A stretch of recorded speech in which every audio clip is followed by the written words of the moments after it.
Du coup, merci d'être venu.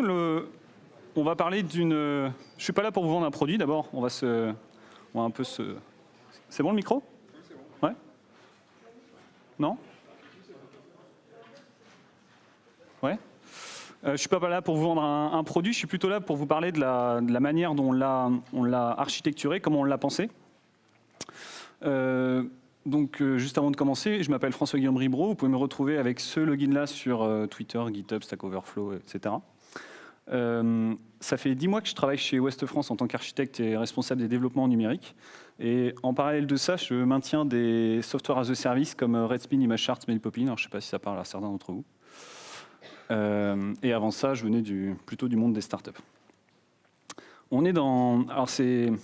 Avant de commencer, on est dans une université et je trouvais ça assez intéressant de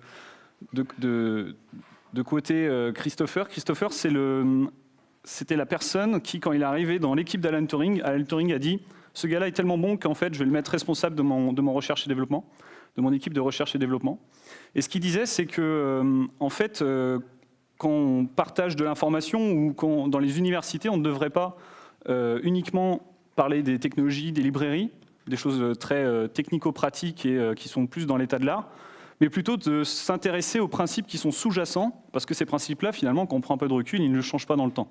On a toujours certains principes à respecter. Et donc, c'est vraiment ce qui va m'intéresser aujourd'hui. Donc, la slide suivante, après celle-ci, finalement, c'est un peu le résumé du talk. Donc, une fois que vous l'avez vu, normalement, vous pouvez partir. Pour moi, il y a deux principes fondamentaux que je retrouve partout en informatique. En fait, j'arrive pas à trouver de principe en informatique qui ne soit pas des conséquences de ces deux principes-là. En informatique, ce qu'on fait, c'est qu'on gère de la logique d'un côté et des données de l'autre. Et pour ce qui est de la logique, on a le principe de séparation d'intérêts. Et pour ce qui est de la donnée, on a le principe de single source of truth. Alors, je vais un peu les détailler pour ceux à qui ça ne parlerait pas. La séparation d'intérêts, ça consiste à dire qu'il faut tout penser en termes de rôle et de responsabilité. En fait, lorsqu'on code ou lorsqu'on est en train d'architecturer son système, on pense constamment, mais quel est le rôle, quelle est la responsabilité que je vais donner à cet élément de mon système? Et du coup, ça s'applique à tous les niveaux. Et c'est ça qui est vraiment extrêmement puissant avec ce principe-là, c'est que des valeurs aux fonctions, aux types, aux modules, à l'organisation du projet, au fait si vous faites du microservice, ou même dans votre... Je sais qu'il y a eu une présentation avant sur comment on fait un monolithe et qu'après on puisse le sortir en microservice. Ben même le découpage qu'on fait à ce moment-là dans le monolithe pour anticiper en fait le rôle de chacun des éléments, finalement c'est aussi une conséquence de ce principe-là.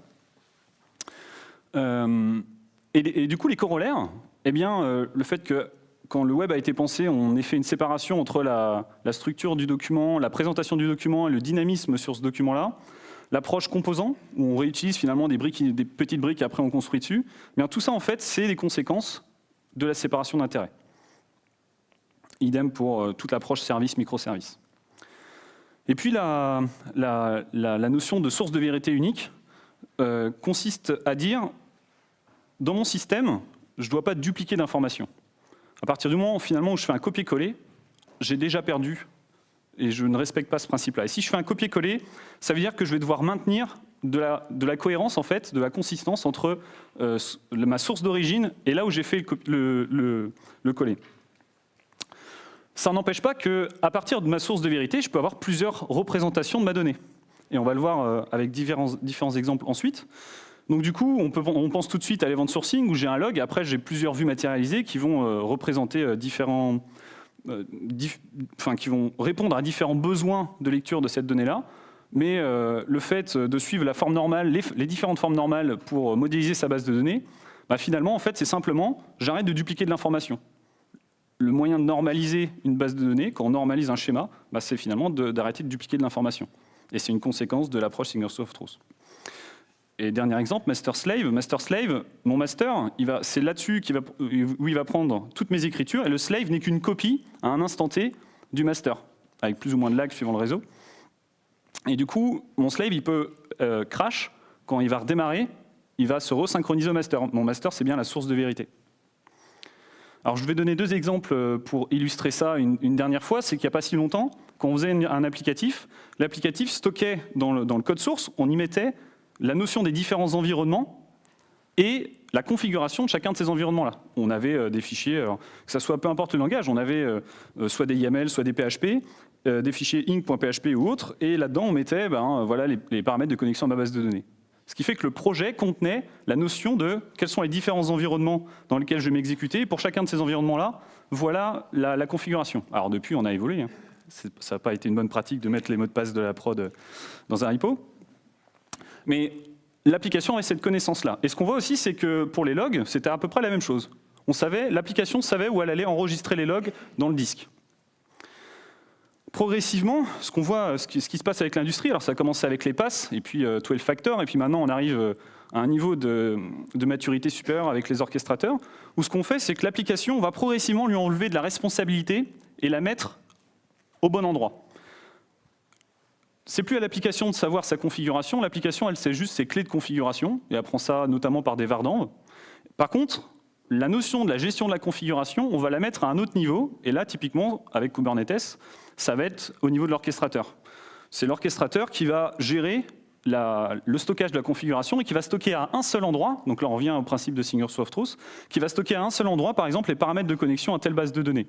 Et si j'ai plusieurs applicatifs qui en dépendent, eh bien, l'orchestrateur va pouvoir leur envoyer cette information-là.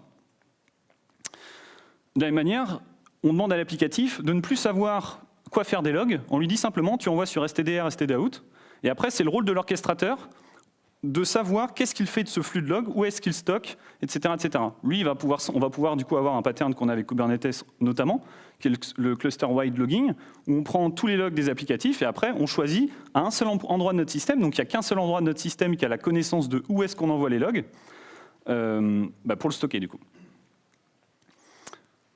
Si on rentre un tout petit peu plus profondément en plus des orchestrateurs, si 2017-2016 c'était l'année des orchestrateurs et que Kubernetes, on peut considérer maintenant qu'il est sorti grand gagnant, parce que tous les grands majors l'ont mis en place sur leur cloud, on a sur sans doute 2018, on peut penser que ça sera l'année du service mesh. Le service mesh, c'est un niveau supplémentaire.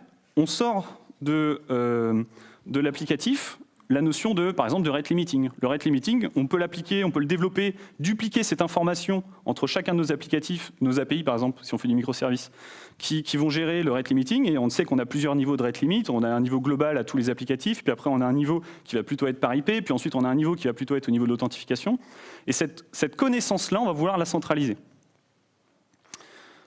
Alors ça, c'était la fin de la parenthèse sur 2 exemples où on voit que finalement, on applique le principe de séparation d'intérêts et de Single Source of Truth. Alors, quand on parle de plateforme, on imagine Ouest France, c'est des sites éditoriaux. On pense forcément d'abord à un content management de système. Donc, je prends 2 exemples et on va juste. L'objectif, c'est pas de les critiquer, c'est simplement de regarder la manière dont ils sont architecturés et pensés vis-à-vis des 2 principes précédemment cités. WordPress est disponible sur 27%, ça représente 27% des sites internet dans le monde et 60% des CMS installés. Initialement, c'était juste une plateforme de blogging pour écrire des articles de blog, et son système d'extension est pensé en termes de plugins. Donc si je veux rajouter des capacités au WordPress, j'ai des plugins, une marketplace de plugins, et je peux aussi customiser les thèmes. Du coup, grâce à ça, initialement c'était pour du blog, mais finalement ça a été aussi utilisé pour faire des sites plus ou moins complexes que des sites vitrines, et même parfois pour faire des applicatifs. Si on s'arrête un instant et qu'on pense en termes de séparation d'intérêts et d'approche Single Source of Truth, ce qu'on voit, c'est que WordPress, d'un côté, on a un monolithe, il y a une instance pour tout. Ça veut dire que par défaut, structurellement, par exemple, l'envoi des images qui sont mises dans un blog post vont être stockées dans un dossier qui sera le dossier /upload. Donc, on sait que structurellement, au sein du monolithe, il y a des parties qui sont intégrées et qu'il va être difficile de mettre à l'échelle. Pas impossible, juste difficile. C'est-à-dire que le dossier upload, quand on connaît bien les histoires des petits blocs qui démarrent sur WordPress et après qui ont besoin de passer à l'échelle, une des premières problématiques qu'on a, c'est de mettre à l'échelle le stockage des fichiers, notamment, parce que ça a été directement intégré dans l'architecture. Et on a une base de code pour tout qui fait à la fois du technique savoir des pages et comment ces pages-là sont structurées par rapport à telle URL, et aussi du fonctionnel. Le code source a aussi la connaissance de savoir la structure d'un blog post et qu'est-ce qu'il y a dans ce blog post-là. Oula, il y a un sacré problème là. Hop. Et MySQL, de la même manière, c'est une base de données, c'est une base de données bien sûr, qui va stocker les informations du WordPress, mais on va avoir à la fois des informations techniques et à la fois des informations fonctionnelles. On va avoir le contenu qui aura été généré et aussi des informations techniques. Deuxième exemple, Drupal, 1% des sites internet dans le monde. Drupal, ça a été créé par une université, donc ça a été un peu mieux découplé, on va dire. Il y a une envie de faire une séparation entre le technique et le fonctionnel, en passant plutôt par des nodes et des modules. Je ne rentre pas tellement dans le détail, mais ce qu'on peut retenir simplement, même sans connaître Drupal, c'est qu'il y a une notion de module, c'est un peu l'équivalent des plugins WordPress, dans lesquels on va pouvoir étendre les fonctionnalités du Drupal. Et donc on a une sorte de séparation où on voit qu'une node va, avec une node, on peut à la fois décrire la structure des données et ça représente aussi les données. Avec un module, on va avoir les traitements, puis après on va avoir un thème qui va nous permettre de gérer la présentation. Encore une fois, si on regarde avec ces deux principes-là, sous ce spectre-là, ce qu'on voit, c'est qu'on va avoir encore un monolithe avec une notion de module, et chaque module va pouvoir porter ses templates, son CSS et ses traitements. On a une base de code pour tout, qui gère à la fois du technique et du fonctionnel. Et ce qui est très intéressant, là on va s'arrêter un instant là-dessus, je veux bien préciser ce point-là, c'est que le module, quand il est intégré dans le projet, il va s'enregistrer sur certains points du cœur de Drupal. Et c'est une approche classique, c'est ce qu'on fait quand on fait un système de plugin, on s'enregistre dans certains points du cœur. Le problème, c'est que l'enregistrement, dans cette approche-là, et ce n'est pas forcément Drupal, c'est tous les systèmes de plugins, en tout cas beaucoup des systèmes de plugins, s'enregistrent, mais c'est de manière implicite, c'est le code. Je n'ai pas de manière statique de savoir de quoi ce module dépend vis-à-vis de mon cœur. Donc j'ai une connaissance en fait qui vient d'être un peu dissimulée, un peu implicite. Dans la base de données, de la même manière, on a tout. On a à la fois la configuration des nodes, les fameuses structures de données, et aussi les données. Et aussi la configuration des modules. Donc on pourrait continuer avec d'autres CMS.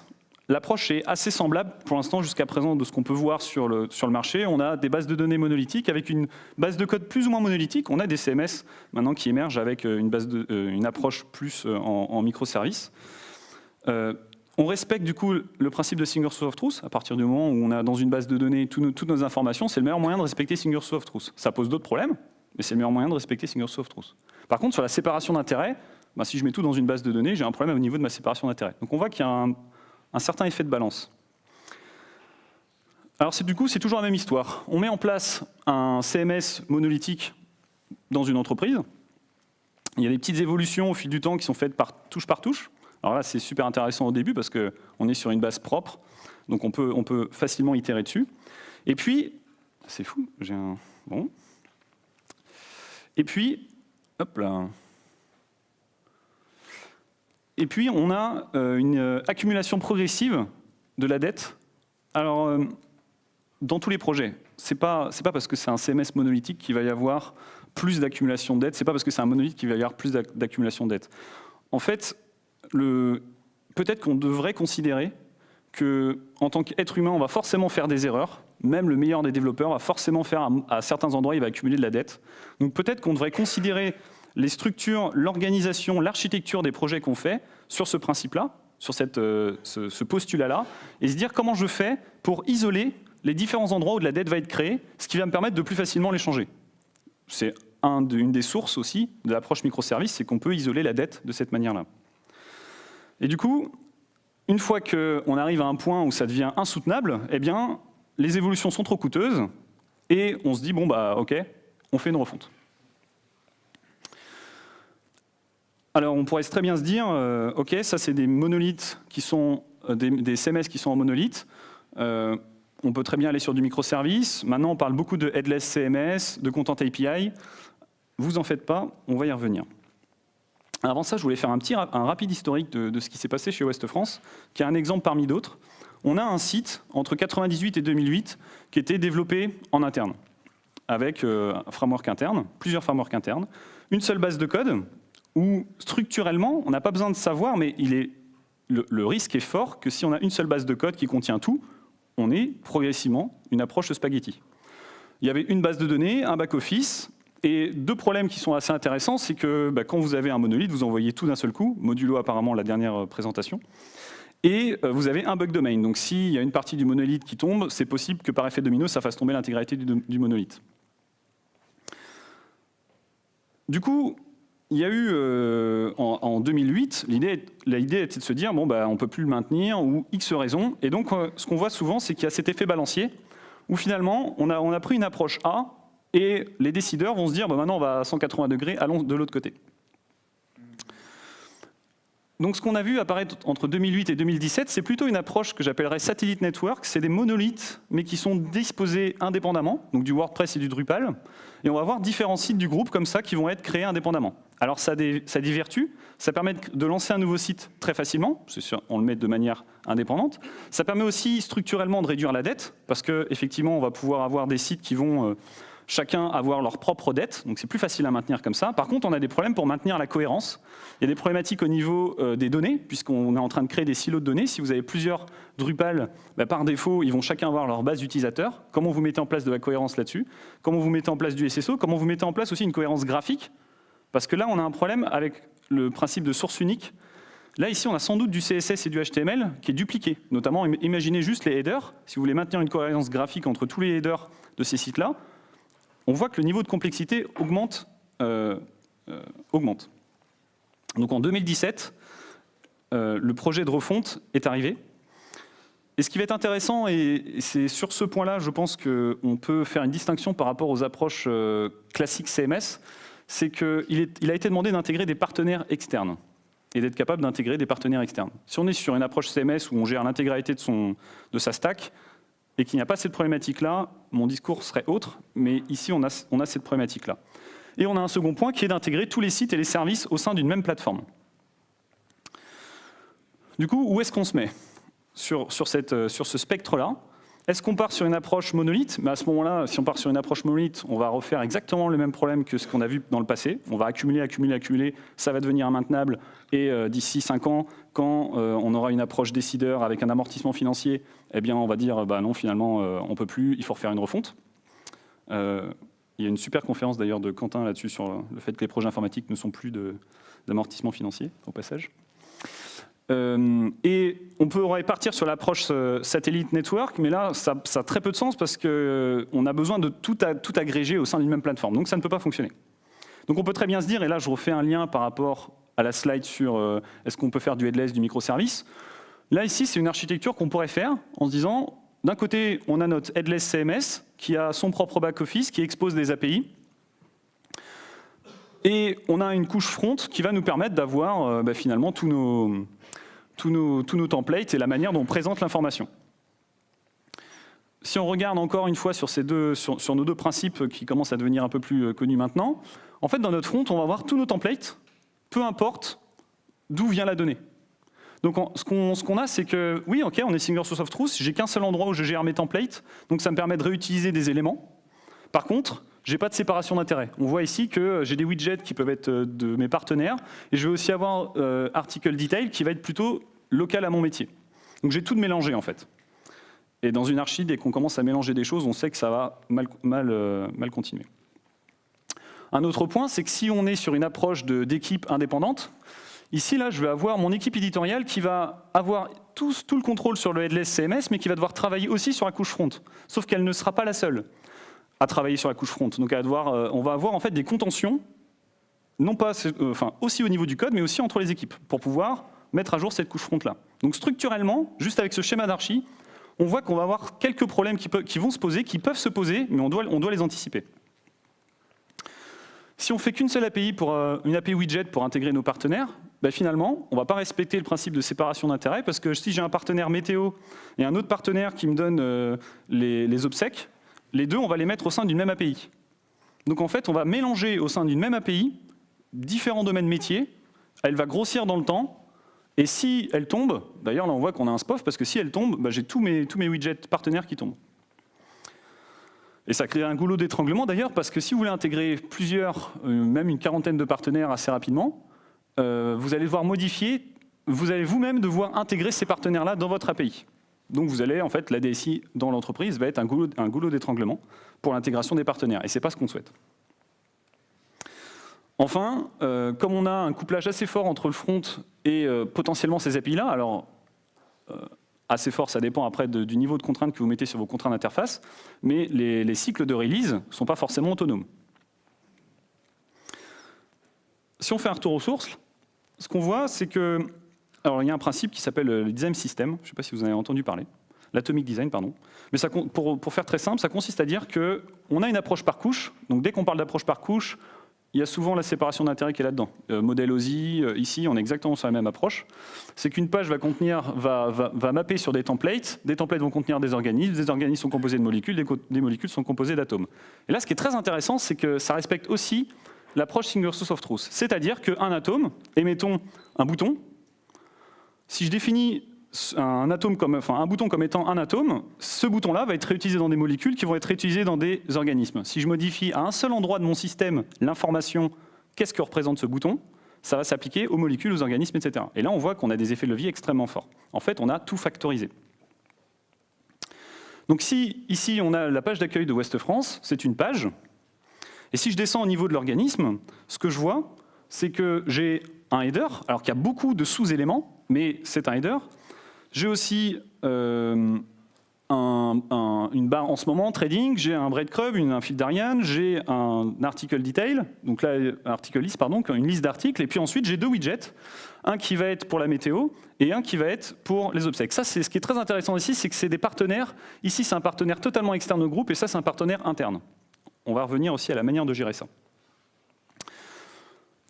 Quand je suis arrivé chez Ouest France, du coup, il y a quelques mois, il y a cette question-là qui était souvent posée côté métier, ils ne comprenaient pas pourquoi on avait de la difficulté à maintenir une cohérence entre les différents headers des différents sites. Alors vous l'avez compris, comme c'était des monolithes indépendants, il était difficile de maintenir cette cohérence-là et que ça demandait du temps chez nous pour pouvoir mettre à jour le header. Et ce qu'on voit, c'est qu'on a certains endroits où il y a des menus, d'autres endroits où il n'y en a pas, certains endroits où là, c'est une approche totalement différente que ces trois headers-là, et ça, c'est des sites différents. Comment est-ce qu'on fait pour assurer une cohérence au niveau, notamment des headers, sur les différents sites? Eh bien, on peut considérer qu'un header, en fait, c'est un seul composant, et à partir de maintenant, on va plutôt parler de blocs. C'est un bloc, et une page est composée de blocs. Si on considère que ce composant-là ou que ce bloc-là a des paramètres, en fait, il va avoir un paramètre, est-ce que j'affiche un menu? Quel est mon thème graphique? Etc., etc. Et donc, on va être capable de réutiliser ce composant-là à travers les différentes entités du groupe. Et la dernière chose qu'on peut se poser, c'est est-ce que ce header-là, on va l'intégrer au code source du CMS? Normalement, c'est ce qu'on ferait. On prendrait ce composant-là et on ferait une librairie de composants, on intègre ça dans le code source du CMS, job done.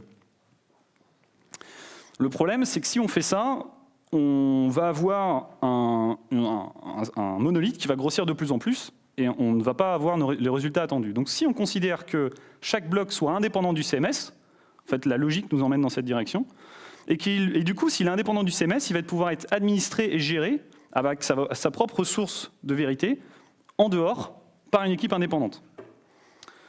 Et c'est là où on arrive sur on découvre en fait, juste en appliquant les principes, que ce qu'il nous faut, c'est un CMS agnostique. Et la notion de CMS agnostique, ça consiste à dire que le fonctionnel métier doit vivre en dehors du cœur du CMS. En d'autres termes, cette partie-là, on doit être capable de la vendre à l'extérieur et n'importe quelle entreprise, si nous on fait de l'éditorial, je peux revendre ça à une entreprise qui gère des camions, elle doit être capable d'utiliser ça, son seul fonctionnel, il est porté ici. Et donc ça, c'est des services externes. Donc du coup, si on parle de services externes, on se dit, bon, bah, ok, en fait, ce que tu nous dis, des blocs, finalement, c'est des API. Ok, donc si on va dans cette direction, on imagine qu'on a une product team, alors on applique la loi de Conoe inversée, qui consiste à dire qu'on va organiser nos équipes sur l'architecture pour aussi organiser les flux de communication de cette manière-là et atteindre une mise à l'échelle supérieure. Et du coup, on a une product team CMS qui va gérer à la fois le cœur, le CMS agnostique, plus le back-office associé. On va avoir une équipe éditoriale qui va être indépendante dans sa capacité de développer les différents blocs éditoriaux, de la production du contenu au stockage jusqu'à la mise à disposition. Et puis après, on va avoir nos différents partenaires qui vont pouvoir justement, comme c'est des API, ils vont pouvoir être sur leur cloud à eux, déployer ça en production, avoir leur propre cycle de vie. Donc ça, c'est assez intéressant parce qu'on a des cycles de dev potentiellement indépendants. On a des domaines de bugs potentiellement indépendants. Alors ça, c'est intéressant parce que si votre header tombe, l'API tombe, ça pose un sacré problème sur l'affichage du site. Donc il y a des parades, il y a des choses à anticiper là-dessus. Je ne sais pas si on aura le temps d'en parler, mais bien sûr que ça pose des problèmes. Par contre, on n'a pas de garantie sur la cohérence, la consistance des API. Là, à ce niveau-là, on n'a pas de garantie là-dessus. Pire, les API ne portent pas leur template. Par définition, une API, Application Programming Interface, c'est une interface de programmation. Il n'y a pas de notion de template de présentation. On n'a aucune garantie sur la cohérence graphique. Déjà, parce que l'API ne porte même pas sa présentation. Et les 2 points ici sont assez intéressants, c'est que le CMS, et donc là, quand on parle de « il doit avoir la connaissance de », on est en plein en train d'appliquer le principe de séparation d'intérêts. Le CMS, il doit avoir la connaissance des différentes API ici et de savoir comment les appeler. Vu que je n'ai pas défini de contrat, il sait comment les appeler. De la même manière, le back-office, pour administrer le header, eh bien, il doit savoir quels sont les paramètres du header. Et donc là, on voit qu'on a un couplage fort et qu'on n'est pas encore allé assez loin dans notre architecture. Et ça n'explique pas comment est-ce qu'on fait pour scale les développements en interne-externe, c'est-à-dire que comment je mets en place des nouveaux blocs, comment mes partenaires développent des nouveaux blocs et qu'ils s'intègrent au CMS, à la plateforme, de manière autonome. Donc on pourrait très bien se dire, alors celui-là j'en reviendrai après, on pourrait très bien se dire, ben c'est simple, on va utiliser des conventions, on va mettre en place des conventions, et ça va nous permettre d'avoir une approche, tout le monde va respecter les conventions dans un monde parfait, et on va pouvoir mettre ça à l'échelle. Alors je l'avais déjà passé l'année dernière, et je la passe à chaque talk, celle-ci, c'est que si on crée des conventions, le cas classique c'est de dire, oh ben c'est simple, je vais faire une page dans un wiki Confluence, et je vais mettre les conventions, ou alors je vais faire un README dans un GitHub, ou alors je vais faire un Google Doc, et je vais mettre les conventions là-dedans.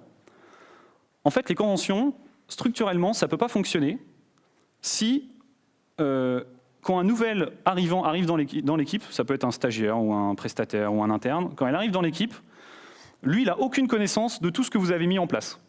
Le seul moyen d'avoir un système qui scale, c'est que la première erreur qu'il fait, on lui dise automatiquement, il y a un bot qui lui dit « En fait, ce que tu as fait là, c'est pas juste, nos conventions, c'est ça, elle se trouve à tel endroit. » Et en fait, qu'on ait automatisé les conventions. C'est la seule chose qui permet de scale, en fait, sans compter trop sur l'humain.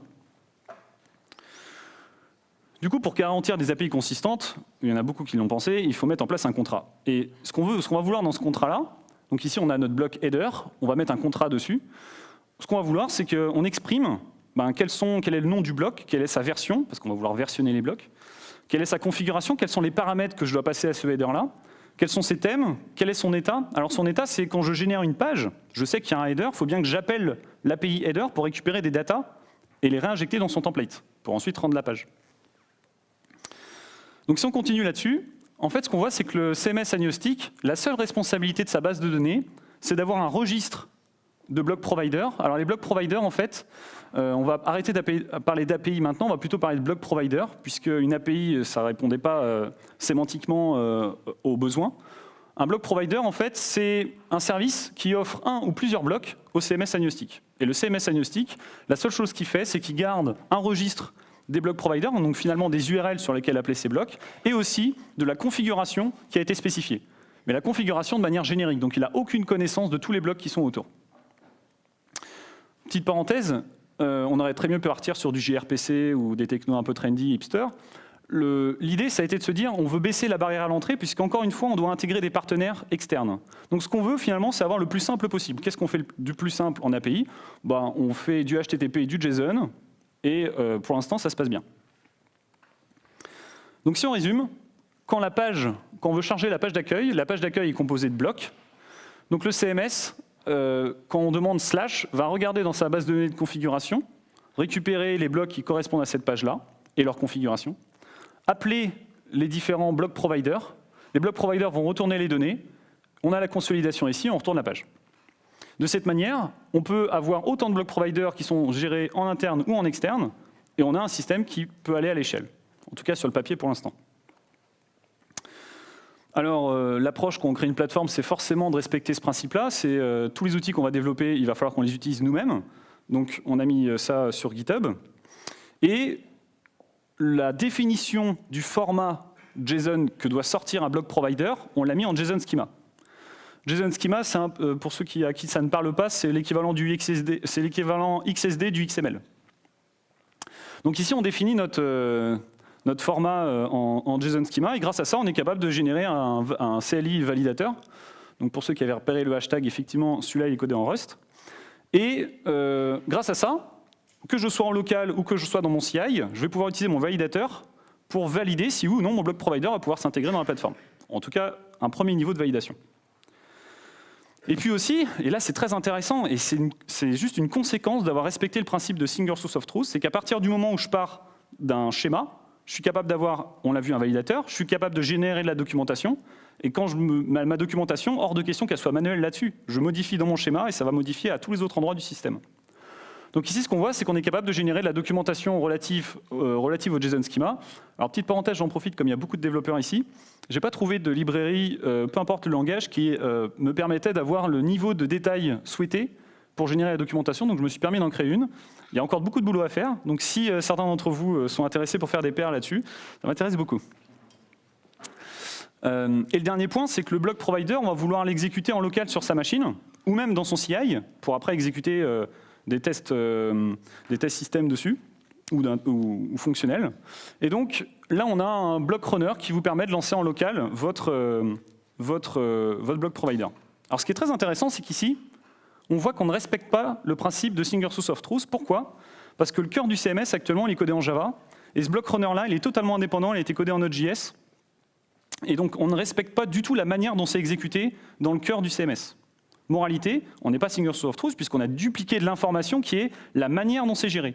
Et si on a dupliqué de l'information, c'est-à-dire que chaque évolution dans le CMS n'est pas répercutée automatiquement ici.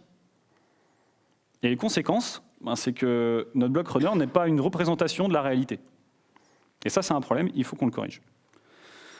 Donc une fois que vous avez votre pseudo-API qui est un block provider, qui respecte le schéma, vous êtes capable, via le block runner, de lancer ça en local.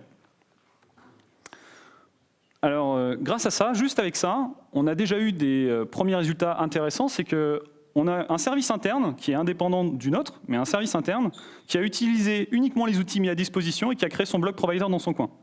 Et puis on a eu un partenaire externe qui est en dehors du groupe, qui lui a utilisé aussi les outils et a développé les block providers dans son coin.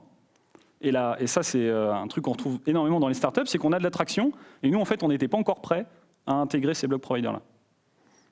Donc à la fois, c'est une bonne nouvelle. Maintenant, il faut se mettre à la tâche. Avec ce qu'on vient de se dire, on a une approche identique pour gérer à la fois l'interne et l'externe, en notion des blocs dans les pages.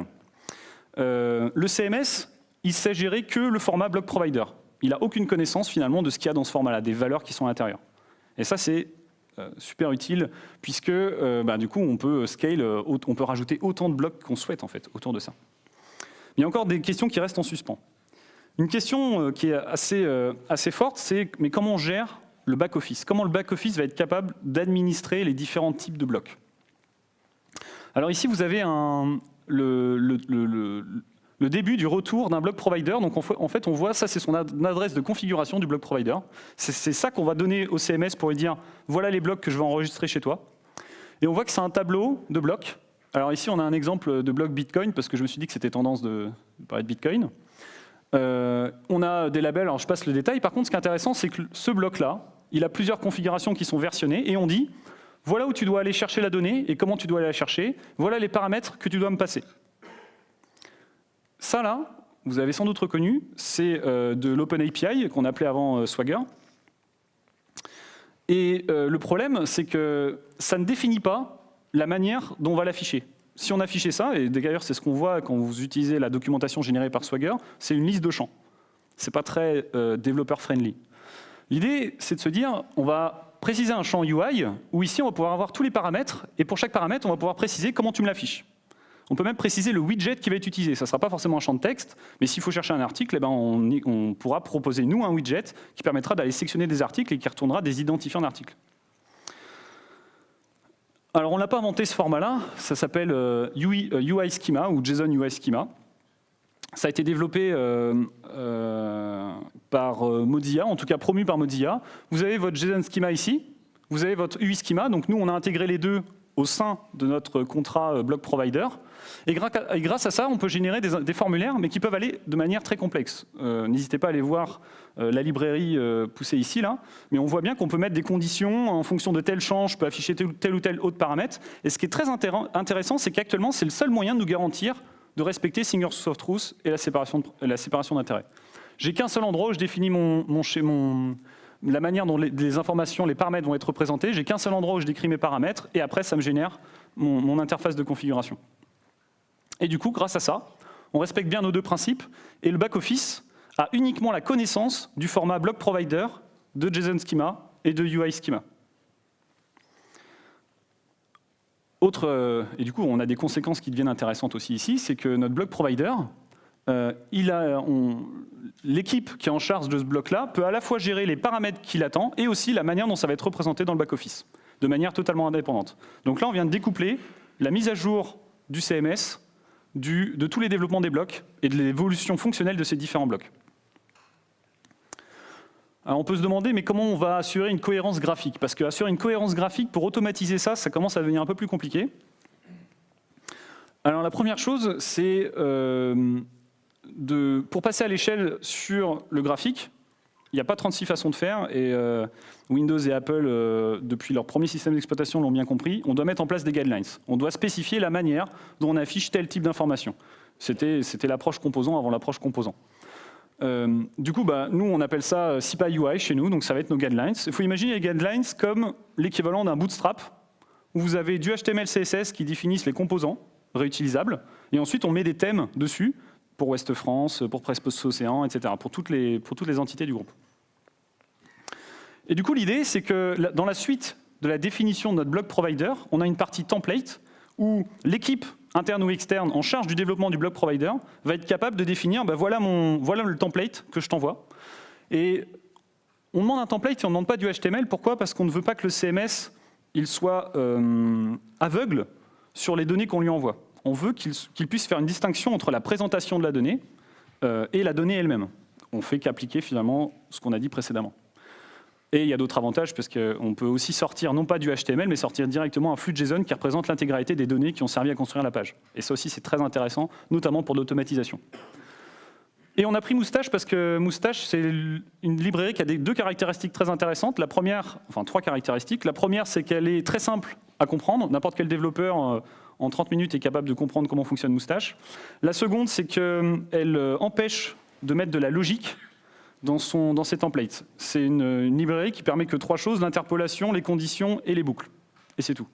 Et donc, structurellement, en mettant Moustache ici en place, on empêche les développeurs, vous allez dire après on leur fait pas trop confiance, mais on empêche les développeurs de rajouter des règles métiers, parce qu'ils ont de la pression, de rajouter des règles métiers dans leur template. Ce qu'on voit très souvent sur bon nombre de projets. Là, en fait, ça va être beaucoup plus difficile à faire. Et donc, structurellement, on empêche cette problématique.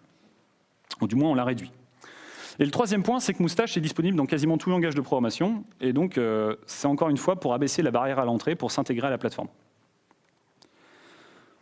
Alors, dernier point de focus, comment on gère la sécurité, comment on propose un premier niveau pour la sécurité et la vie privée, notamment au vu de ce qu'on a de cette année, l'année précédente aussi sur RGPD. En fait, on peut spécifier, en plus du template, on est capable de spécifier des assets, donc des adresses de JS, CSS, fonts, images.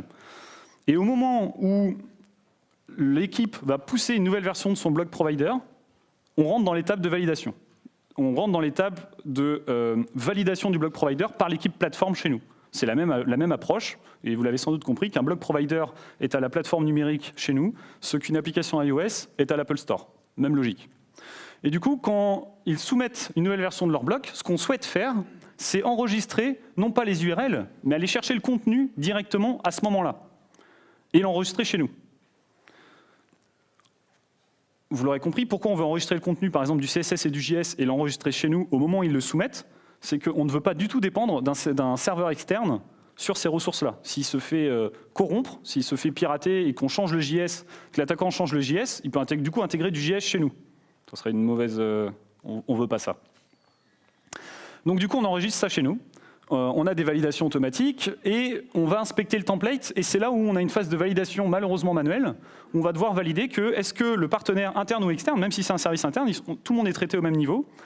On va devoir s'assurer, est-ce que tu as respecté finalement nos guidelines? Est-ce que tu as respecté nos composants? Ou alors, si on s'aperçoit qu'il a créé un style CSS juste pour définir sa propre représentation, eh bien là, on va pouvoir lui dire non, non, là, tu essayes de faire un bouton, mais nous, on a déjà les boutons et c'est ce format-là. Tu prends telle classe CSS, tel code HTML, et c'est comme ça. Et comme on a une équipe de validation et qu'il n'y a qu'une seule équipe de validation, encore une fois, même de manière organisationnelle, on est sur du single source of truth, on a une seule équipe de validation, eh bien, eux ont la connaissance de savoir comment est-ce qu'on fait la validation des guidelines. Du coup, c'est une manière, et aussi on a une validation, on regarde le contenu du CSS et du JS pour voir si est-ce que l'équipe s'amuse à faire des appels de JS externe, d'insérer un JS externe dans la page, parce que sinon ça ne sert à rien ce qu'on vient de faire. Est-ce qu'elle s'amuse à aller faire des requêtes Ajax en prenant le cookie de la personne et en l'envoyant à l'extérieur, etc. Ça nous permet, c'est une première brique qui nous permet de garantir un premier niveau de sécurité de vie privée. Et du coup, là, avec ce qu'on vient de décrire, on a déjà une première réponse à comment est-ce que je mets à l'échelle, comment est-ce que je supporte des améliorations fonctionnelles internes et externes, comment est-ce que mon back-office et mon CMS restent indépendants des évolutions fonctionnelles qui sont faites ici. On a réellement une approche plateforme, mais cette fois-ci pour du web. Alors il y a d'autres principes, il y a d'autres choses que j'aurais voulu souhaiter aborder avec vous. Il y a bien sûr un problème que vous allez tout de suite vous poser, c'est la problématique des performances. Comment est-ce qu'on fait pour assurer un certain niveau de performance? Je vois qu'il reste 8 minutes, donc l'idée c'est un peu de pouvoir aussi échanger là-dessus. On essaye d'appliquer la même stratégie que ce que fait, enfin c'est ce qu'on veut faire, on veut appliquer la même stratégie que ce que fait Twitter et Facebook, c'est-à-dire que quand une requête arrive, elle passe le load balancer, elle arrive sur un serveur qui va devenir un orchestrateur de la requête, on veut que le moins de requêtes de ce serveur-là sortent. Donc ce qui est intéressant, c'est comme on a, et vous l'avez peut-être compris précédemment, on a séparé la notion de flux de data de la représentation, des assets, etc. Et quand le flux de data, en fait, il y a certains blocs qui ont de la transparence référentielle, en d'autres termes, qui sont purs. Finalement, on peut les exprimer comme étant des fonctions pures.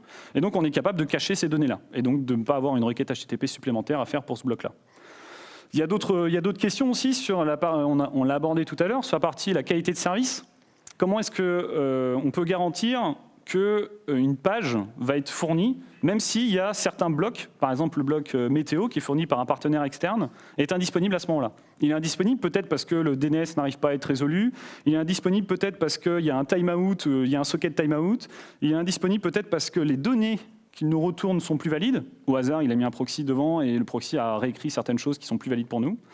Ou alors il nous retourne les bonnes données, mais sur sa nouvelle version de bloc et pas sur la version précédente. Il n'a pas géré la compatibilité descendante. Donc là, en fait, ici, une solution qu'on peut imaginer, c'est que pour chaque bloc qui rentre dans la phase de validation, si c'est la première fois qu'on le voit arriver, on va pouvoir lui donner un niveau de criticité. Donc la seule chose que va connaître le CMS, c'est différents niveaux de criticité sur les blocs. Et on a des blocs qu'on ne va pas pouvoir, s'ils sont indisponibles ou s'ils sont très lents, de toute façon, ça ne sert à rien de servir la page. Typiquement, dans notre cas à nous, si on a des blocs éditoriaux qui offrent du coup des listes d'articles et des détails d'articles qui ne sont pas disponibles, ça sert servir une page avec ça de vide à l'intérieur, ça ne sert à rien. Donc du coup, là, on va devoir simplement ne pas avoir de timeout et attendre d'aller requêter sur le bloc provider. Par contre, il y a des blocs, typiquement des blocs de partenaires externes, du serviciel, où c'est pas que c'est pas très important, mais c'est moins critique.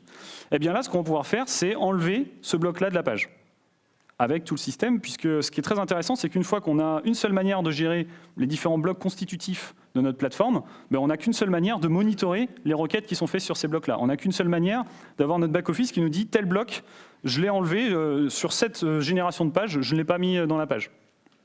Donc ça, c'est assez intéressant. Et puis un autre point aussi, c'est que, vous l'avez peut-être vu, le bloc météo, ben finalement, il dépend du contexte géographique de la page, qui va être spécifié on ne sait où. Donc ça veut dire qu'il y a une sorte de dépendance aussi entre certains blocs. Et cette dépendance-là, et je reviens sur l'exemple que je donnais sur Drupal tout à l'heure, cette dépendance-là, on ne veut pas la gérer au niveau du code source même du bloc provider. On ne veut pas que les blocs providers ils se connaissent mutuellement. Si on fait ça, on a perdu en fait. On n'a pas statiquement la capacité de savoir les dépendances inter-block provider. Donc ce qu'on veut, c'est qu'une fois qu'ils sont rentrés dans la plateforme, c'est au niveau du CMS agnostique qu'on va pouvoir faire des liens entre les blocs. Et ça va être explicite. Ça veut dire que les règles métiers vont être explicites au niveau du CMS.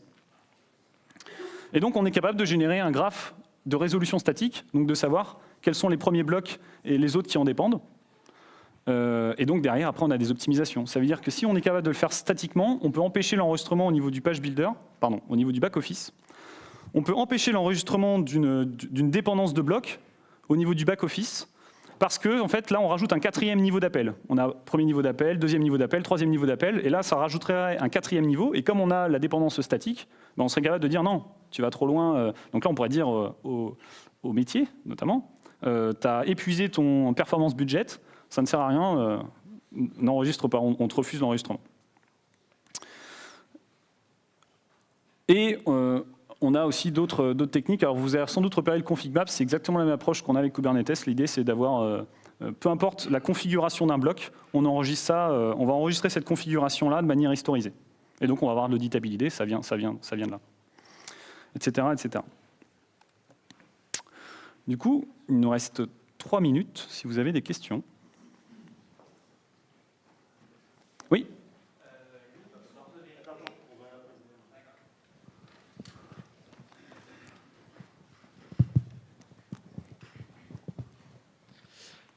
L'unique source de vérité n'entre-t-elle pas en conflit avec ce qu'on fait en big data, plutôt de dupliquer les données pour les avoir accessibles le plus rapidement possible, et tant pis si elles sont présentes plusieurs fois? Oui, et même le NoSQL, en fait, la dénormalisation qu'on fait en big data / NoSQL, bah, c'est un peu incompatible avec la notion de single source of truth. Actuellement, on le fait pour des raisons de performance, parce qu'en 2018, on n'est pas capable d'avoir une single source of truth qui contienne des terras et des terras d'informations. Je ne suis pas sûr que ça soit valide dans 50 ans ou dans 40 ans. Il y a une question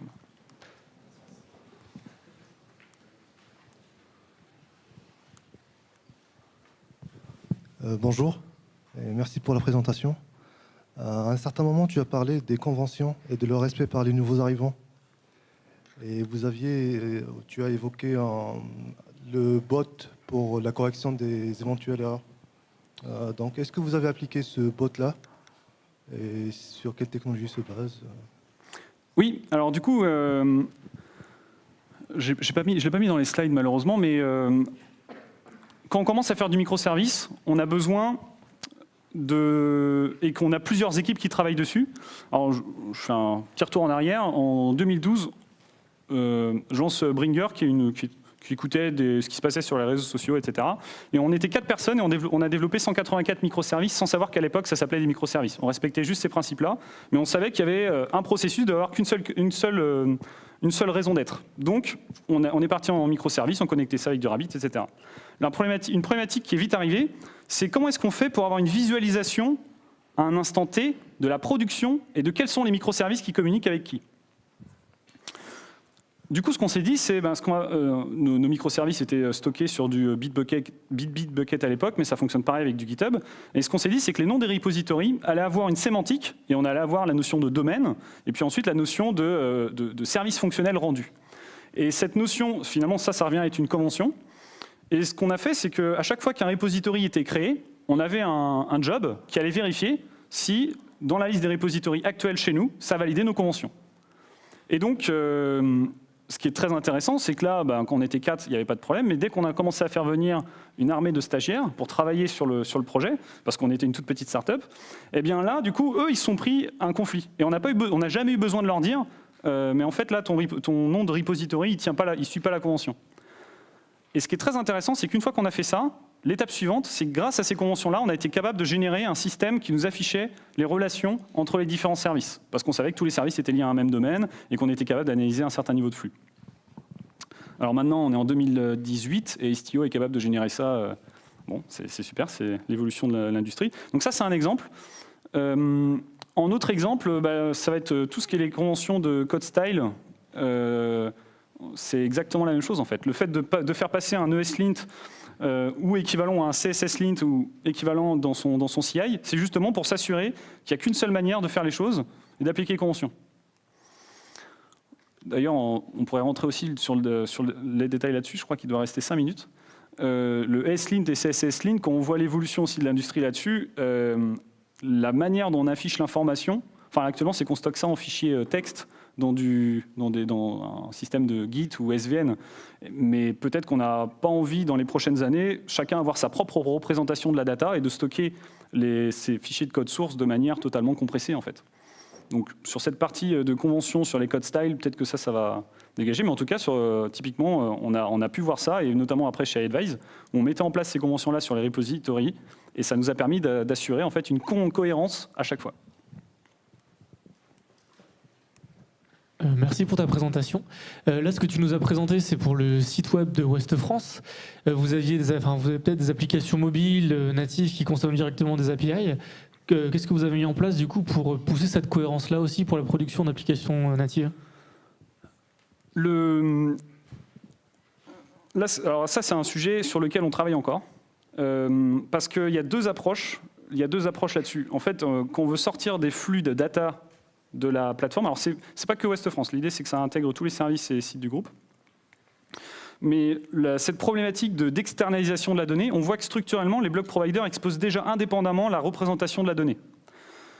Donc là, on a déjà une première marche pour permettre à des applications natives, typiquement smartwatch, applications natives mobiles, même la voix, nous mettre des gateways à ces endroits-là pour juste pouvoir avoir l'information qui nous intéresse. La seule chose, c'est que si on regarde le format actuellement sur le GitHub, on ne demande pas de spécifier en JSON Schema le format de la donnée que chaque bloc va exposer à son template. Et comme on ne le demande pas, du coup, sur cette partie data, ça reste encore une boîte noire et on ne peut pas garantir aux consommateurs sur la périphérie qu'ils vont avoir le bon format de données. Donc ça, c'est un premier point. C'est est-ce qu'on va dans cette direction? Deuxième point, c'est que sur les applications natives, il y a aussi toute une trajectoire qui maintenant, avec Apple qui se met dans le bain sur les PWA. Donc est-ce que ça vaut le coup aussi de redévelopper une application native? Si on la redéveloppe, c'est une expérience d'usage différente du coup, parce que sur le web mobile, on pourrait avoir déjà une expérience native, enfin une expérience mobile au niveau. Et donc là-dessus, en fait, c'est des questions qui sont encore ouvertes chez nous. Mais on sait que de toute manière, il faudra garantir la structuration des données. Et que soit ça passera par les block providers, soit ça sera directement à taper chez nous, mais on ne pourra pas intégrer tous les partenaires. Donc, très bonne question. Cool. Merci.